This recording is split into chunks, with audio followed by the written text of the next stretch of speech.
रात को 2:30 बजे शशिकांत के मोबाइल की घंटी बजी और नींद में ही उसने वह उठाया। सामने से उसे उसके फैक्ट्री सिक्योरिटी हेड राहुल की आवाज आई। वह डरा काफी हुआ था और सिर्फ 3 ही लफ्ज बोल पाया, फैक्ट्री, भूत, आत्मा। उसके बाद एक दर्द भरी चीख के साथ कॉल कट गया। शशिकांत की नींद पल भर में ही उड़ गई। उसे समझ में नहीं आ रहा था कि क्या अब करूं। बचपन में ही उसकी मां उसे जन्म देते वक्त गुजर गई। उसके बाद उसके पिताजी ने उसे पढ़ाई के लिए विदेश भेज दिया था और अब पिताजी की मौत के बाद बस एक दिन पहले ही उसने विरासत में मिली फैक्ट्री की जिम्मेदारी संभाली थी। उस फोन के बाद उसने तुरंत ही फैक्ट्री मैनेजर विश्वास को फोन लगा के फैक्ट्री पर बुलाया और खुद भी फैक्ट्री की ओर निकल पड़ा। वो दोनों जब फैक्ट्री में पहुंचे तब उन्हें मैंने गेट का गार्ड कहीं नहीं दिखा, पर शशिकांत की आंखें बस राहुल को ढूंढ रही थी, जिसकी दर्दनाक चीख उसके दिमाग में अभी भी गूंज रही थी। शशिकांत ने विश्वास को कहा कि तुम पुलिस को कॉल करो और फैक्ट्री के आगे वाले हिस्से को दिखा। तब तक मैं गोदाम को चेक करता हूँ।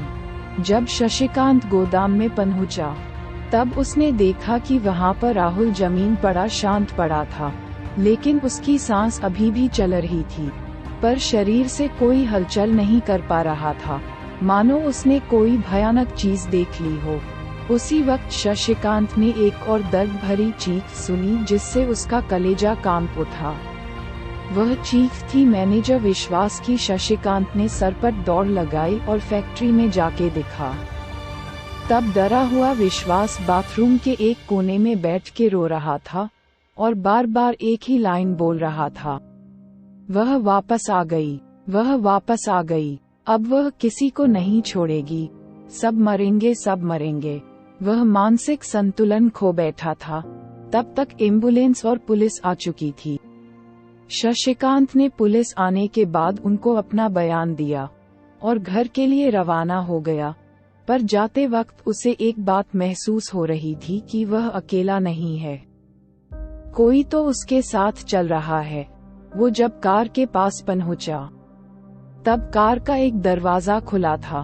उसे अच्छी तरह से याद था कि उसने कार के सभी दरवाजे लॉक किए थे। शशिकांत को कार चलाते वक्त कार की पिछली सीट पर किसी के होने का एहसास होने लगा। उसी वक्त उसे पुलिस निरीक्षक का कॉल आया कि विश्वास की एम्बुलेंस में ही रहस्यमय तरीके से दम घोटने से मौत हो गई है और राहुल ने भी होश में आने के बाद एम्बुलेंस में ही एक कांच के टुकड़े से खुद का गला काट लिए। इस तरह की एक के बाद के मौत की खबरों से उसका का सिर दर्द से फटा जा रहा था। शशिकांत घर पहुंचा। इतना सब देख के उसे नींद तो नहीं आने वाली थी, इसलिए वह लाइब्रेरी में बैठ के किताब पढ़ने लगा। उसे अचानक आसपास कुछ हलचल सी महसूस हुई। तभी उसे खिड़की से अंदर आने वाली चांद की खूबसूरत रोशनी, एक जानी पहचानी हसीन लड़की की परछाई नजर आई। शशिकांत को पता नहीं, पर उस परछाई से डर नहीं लग रहा था। वह लड़की बोली, कैसे हो शशि? शशिकांत हकलाते हुए बोला, कौन हो तुम और मेरा पीछा क्यों कर रही हो? मैंने तुम्हारा क्या बिगाड़ा है?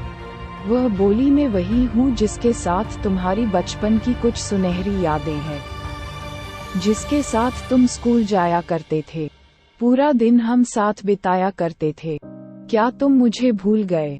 फिर शशिकांत के जुबान पर उसका नाम आया, स्वाति, तुम और तुम्हारी ये हालत किसने की? फिर स्वाति अपनी कहानी बताई। वह बोली, मेरे पिताजी तुम्हारे पिताजी के फैक्ट्री में काम करते थे। एक दिन वह देर रात को पूरा हिसाब किताब निपटा के घर के लिए निकल रहे थे, पर जाने से पहले आखिरी बार फैक्ट्री के एक चक्कर लगाने के लिए गोडाउन पहुंचे तो उन्हें वहां कुछ नए बॉक्स दिखे, जिन पर कंपनी का लेबल नहीं था। उन्होंने वह खोल के देखे तो उसमें अफीम और नशीले पदार्थ थे। किसी की आवाज सुन के वह वहीं छुप गए। तो वह तुम्हारे पापा और कंपनी के डायरेक्टर आए। तब मेरे पिताजी को पता चला कि कंपनी में ड्रग्स का काला कारोबार होता है।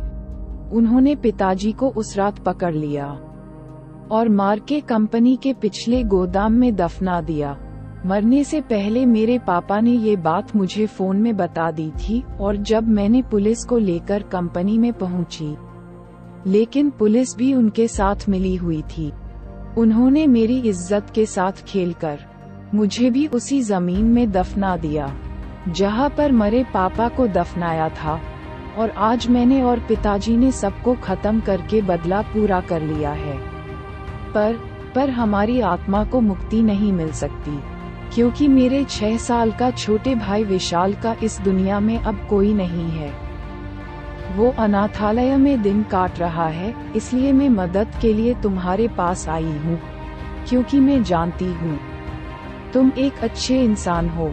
शशिकांत ने कहा कि मैं मेरे पिताजी की गलती कभी सुधार नहीं सकता, पर हमारी बचपन की दोस्ती के खातिर मैं तुम्हारे छोटे भाई की जिम्मेदारी स्वीकारता हूँ, और तुम्हें वादा करता हूँ मैं तुम्हारे भाई को पढ़ा लिखा कर एक अच्छा इंसान बनाऊंगा। उसके बाद स्वाति और उसके पिताजी की आत्मा को मुक्ति मिल गई। दूसरे ही दिन शशिकांत ने कंपनी के सारे गलत बिजनेस बंद करवा दिए और उस अनाथालय से विशाल को गोद ले लिया।